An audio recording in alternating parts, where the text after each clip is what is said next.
Hi, my name is Jack and I've got over 10 years real estate experience and I've been doing investment real estate since 2016. Today I'm going to talk about what to look at when you do a drive-by of a property that's in pre-foreclosure. So most of you know that you can't actually go into a home that's in pre-foreclosure, at least here in the state of Texas. These are still owned by the property owner. So what do? How do you figure out the value of the property and how do you figure out what repairs are needed to be done? Well, one thing I look at is the age of the home. If I'm dealing with a home that was built in the 70s or the 80s, then I'm looking to see, what systems might need to be replaced. Sometimes you can see the external unit of the HVAC.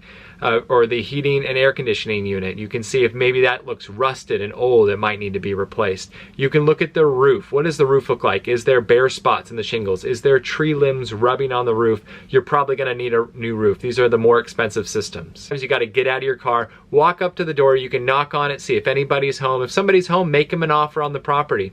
If no one's home, maybe peek in a window, because it's gonna get really expensive for you to buy that property if it's occupied. And if you hear like 6 or 7 dogs come into the door when you knock on the door, then you know it's probably occupied and you know it's probably got some dog damage and things like that on the inside.